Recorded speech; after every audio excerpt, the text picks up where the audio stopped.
이번 시간에는 수면 유도제와 치매의 연관관계에 대해서 알려드리겠습니다. 장기간 수면 유도제의 복용이 치매의 가능성을 높인다는 보고가 있어서 거기에 관해서 설명해 드리겠습니다. 바쁜 분을 위해서 빠른 결론을 드리면 수면 유도제의 장기간 복용은 치매 가능성을 높일 수 있다. 수면 유도제의 작용 원리를 생각해보면 충분히 이해 가능한 부분이다. 그래서 장기간 복용은 조심해야 된다. 이렇게 정리하시면 되겠습니다. 미국 워싱턴대 연구팀이 치매 증상이 없는 65세 이상 3,434명을 대상으로 평균 7에서 8년 정도 추적해서 연구해본 결과 수면 유도제를 디펜히드라민으로 하루에 50ml씩 하루 일정 3년 이상 먹은 쪽은 약을 먹지 않은 쪽보다 치매 위험이 54% 이상 높다는 연구가 있었습니다. 흔히 수면 유도제와 수면제를 혼동하시는 분이 있는데, 수면 유도제와 수면제는 작용 기전부터 구분까지 완전히 다른 약입니다. 수면제는 전문 의약품으로서 의사의 처방이 필요하고 주요 성분이 트리아졸람, 졸피뎀 같은 성분들이 있고, 작용 원리는 뇌의 가바 수용체에 달라붙어서 중추신경계 전반의 흥분을 억제하고 수면 유도 효과가 매우 빠르기 때문에 5분 이내에 나타나는 경우도 많고 금단 증상이 있습니다. 즉 수면제는 강제로 재워버리는 약이라고 생각하시면 되겠습니다.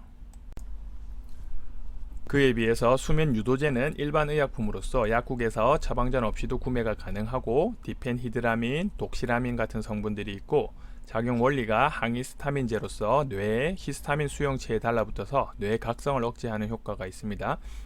수면 유도 효과는 상대적으로 약하고 금단 증상이 없는 특징이 있습니다.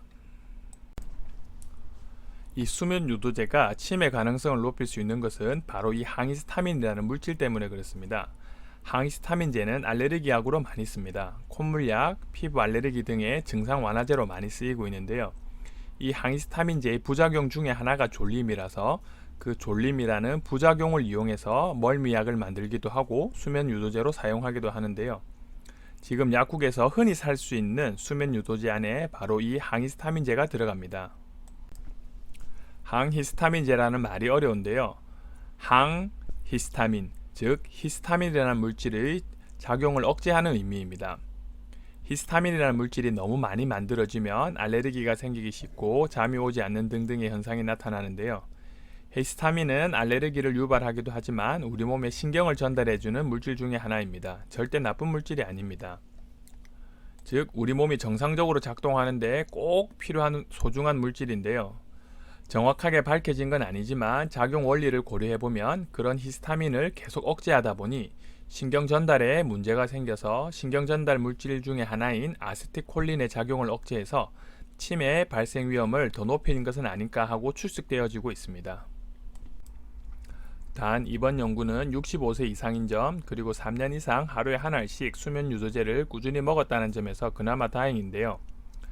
살다가 어쩌다가 한두 번씩 먹는 건 큰 문제가 없겠지만 상습적으로 먹게 되면 아무래도 신경 전달에 좋은 영향은 없을 것으로 보입니다.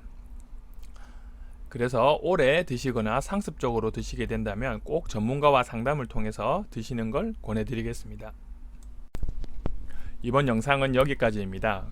구독이 필요하신 분은 하단에 구독 버튼을 눌러주시면 되고, 문의나 상담이 필요하신 경우는 오른쪽 위를 참고하시면 되겠습니다.